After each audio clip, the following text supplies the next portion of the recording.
Civilian র। জেএমবির মূলধারা কখনোই জঙ্গি নয়, জেএমবির মূলধারা কখনোই সন্ত্রাসী নয়, বরং তারা ছিলেন দাওয়াতি সংগঠন এবং সমাজ সংস্কারক। শেখ আব্দুর রহমান, যাকে বাংলা ভাষা মানুষ আতঙ্কে থাকে, এটা এখন বলতেছি না, হাসিনার আমলে বলছি। এই কথা কি আমি এখন বলতেছি না, হাসিনার আমলে বলছি? আজকে কি জসিমউদ্দিন রহমানের সামনে দাঁড়ায় বলতেছি, নাকি ওনার অনুপস্থিতিতে আরো বেশি বলছি? ওনাকে খুশি করার জন্য নয়, বরং আপনাদেরকে পরিচিত করার জন্য, বাংলার মানুষ যেন ওনাকে চেনে। এমনিই চেনে, আমার পরিচয় করানোর দরকার নেই। বাকি আমার এলাকাবাসীর উদ্দেশ্যে আমি কথাগুলো বললাম। এই যে আরেক মুজাহিদ আসছেন আমার পাশে, আব্দুল কুদ্দুস ফারুকী, এটা বলে আমি শেষ করি একটু। মাওলানা আব্দুল কুদ্দুস ফারুকী সাহেব, হাফেজ আব্দুল কুদ্দুস ফারুকী, দেখেন একটা জ্যান্ত আল্লাহর হুজ্জাতুল্লাহ। উনি বলেন, কি বলছি আমি? ওনাকে মিডিয়া চেনে না। আজকে ওনাকে আমি নামে চিনি অনেক। আজকে যখন শাইখের সাথে দেখা করতে যাবেন, আমি বলছি না না এখন হবে না, এখন হবে না। পরে আরেক ভাই যখন পরিচয় দিলেন, মাওলানা মুতাসিম বিল্লাহ মোহাম্মদ, উনি পরিচয় করে দেওয়ার পরে আমি আল্লাহু আকবার বলে উঠছি। শোনেন, ওনার ভাই আমার ওস্তাদ মাওলানা আব্দুল রশিদ সাহেব, এই তো দোয়াটানা মাদ্রাসার আঞ্জুমানের দায়িত্বে ছিলেন। আমি হুজুরে খুব ঘনিষ্ঠ ছিলাম, দোয়াটানা ছাত্র আমি। হুজুর এবং আমি একই সাথে বেফাকের পরীক্ষায় গার্ড ছিলাম বাকরা মাদ্রাসায়। হুজুরে খেদমত করতেছিলাম আমি।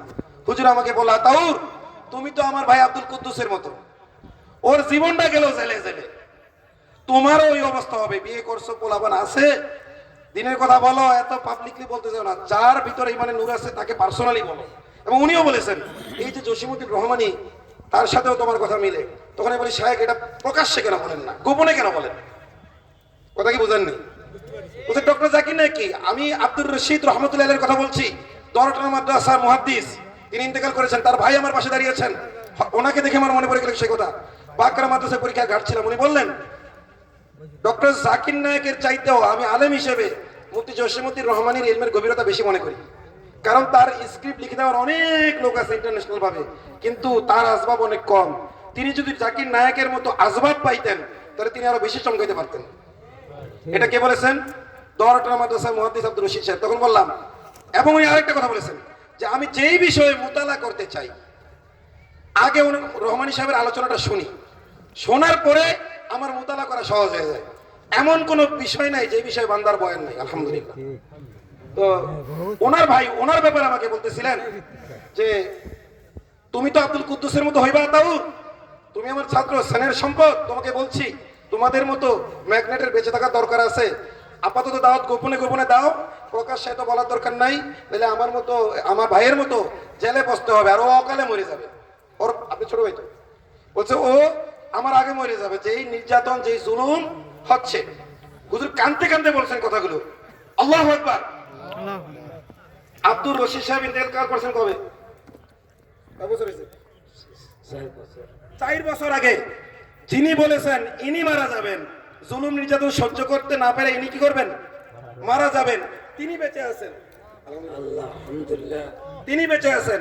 আর যিনি বলছেন আমার ভাইরে এত বুঝাই, কথা শোনে না, ও অকালে মারা যাবে, আর তুমিও আমার ভাইয়ের পথ ধরেছ। তো যিনি আমাদের হিতাকাঙ্ক্ষী হয়ে বলেছিলেন অকালে মারা যাবে, তিনি ইন্তেকাল করেছেন আগে। আমরা এখনো বেঁচে আছি, আমরা এখনো আলহামদুলিল্লাহ বেঁচে আছি। আল্লাহ তাকে জান্নাত নসিব করেন, তার ভুল ত্রুটি ক্ষমা করেন। একটা ওনাকে হুজ্জাতুল্লাহ বললাম এই জন্য, যার আপন ভাই মনে করতেছে যে ও আর বাঁচতে পারবে না, কিন্তু হাসিনার পতন হয়েছে, ওনাদের মুক্তি হয়েছে। আল্লাহ ওনাদেরকে নেক হায়াত দান করেন, আমিন। তো আমি আর কথাকে লম্বা করব না, একটাই বুঝেছিলাম, সাহসিকতা হায়াতকে কমায় না, আর কাপুরুষতা হায়াতকে বাড়ায় না। এর দুইটা প্রমাণ আমার দুই পাশে উপস্থিত, দুইটা প্রমাণ দুই পাশে উপস্থিত। অনেকে 1 বছর জেল খাইটা একেবারে বুড়া হয়ে জেল থেকে বাইরে হয়েছে, আর শায়েকের এত বয়স হওয়া সত্ত্বেও এখনো কি মনে হয় তাকে জোয়ান না? আল্লাহ তাআলা শায়েকের অনেক সময় নিয়ে ফেললাম, আল্লাহ আমাকে ক্ষমা করুক, শায়েকও ক্ষমা দৃষ্টি দেখবেন। শায়েক অল্প সময়ই আলোচনা করবেন, কিন্তু যেটুকুই আলোচনা করবেন একেবারে গনিমত মনে করবেন। শায়েকের আরেকটা মাহফিল আছে, সেখানে যাবেন এবং ওনার পর আলামী সাকিব আলোচনা করবেন, আলোচনা শুনে যাবেন ইনশাআল্লাহ। আসসালামু আলাইকুম। চলে আসেন।